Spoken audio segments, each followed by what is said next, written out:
Meron po ba kayong birth certificate? Siyempre.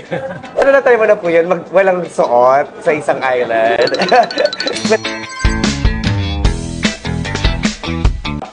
Ayan, o, diba kasama natin ngayon si Sir Joey ng Go Negosyo. Nice to meet you, sir. And finally, natuloy na tong interview natin. Magaan po yung loob ko talaga kay Sir Joey. Hindi ko nagpapautang siya.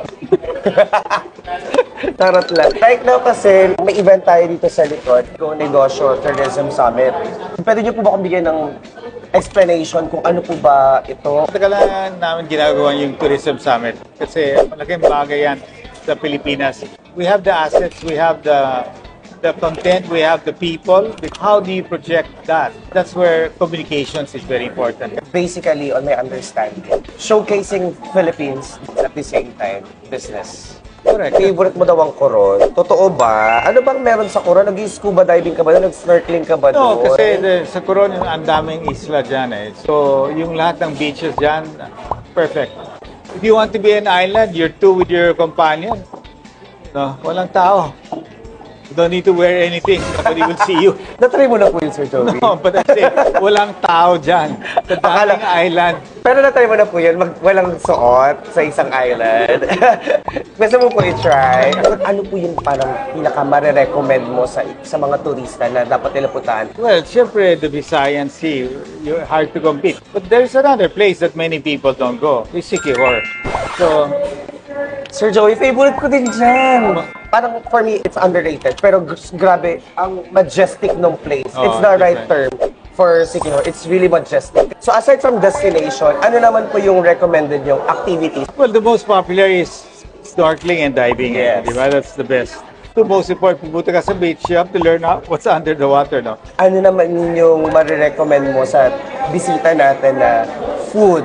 Depende kung foreigner yan, galing Amerika, syempre, baka mamaya magulat sila.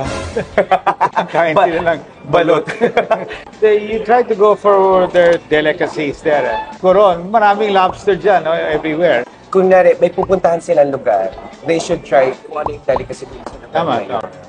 Agree po ba kayo na tayo mga Pilipino ay very hospitable? Hindi po ba fake news yung mga ganyang kwento? No, I think that's in our culture na. But they'll always say, kain po, you know, paski wala silang pagkain.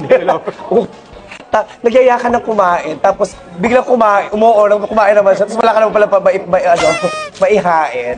Sa tingin niyo po, bakit po dapat piliin ang Pilipinas? For us, there's no choice. We were born here. Diba? Wala akong choice, piliin talaga ang Pilipinas. Nandito ka na. Siyempre, in time, those who don't really like it, siyempre, minsan, they have not done well, so they try to look for better place. You cannot fault them rin. Yeah. Kasi the opportunities maybe dito sa Pilipinas is not as much as the opportunities overseas. Pero I understand po, para kasi, syempre, karamihan sa mga Pilipino, they get opportunities sa ibang bansa. But, as a Filipino, iba pa din na nasa sarili kang bansa mo. Kasi ito yung home mo. And, isa sa mga nakaka-proud talaga sa Pilipinas, ang gaganda ng dagat natin. Pareho lang tayo. Born here, you like the beach, you like the culture, you like the friends. Other people move abroad because they have no alternative. Yes. And that's why it's very important na paluguin na natin ang economy natin para there will be less people that will be having a hard time. Last question ko na sa ito, Sir Joey. Ano yung marirecommend mo na negosyo para sa mga gusto magsimula ng business nila na related pa din sa tourism? The cheapest is to be an influencer and content creator. That's most of mga MSMEs natin don't know marketing. But the moment you start to learn how to become a content creator and an influencer, you're already doing a creative advertising campaign. So, it's teaching you how to be creative. Yeah. So, nag-iiba na ang mundo. Pati yung marketing ngayon, talagang nag-iiba na. Totoo. With social media, you can see the trend of how people think. Yes. Yeah. Ayun, Sir Joey, maraming salamat. More power sa iyo, Sir Joey. And nice to meet you finally. Thank you. Sir Joey. Thank you again.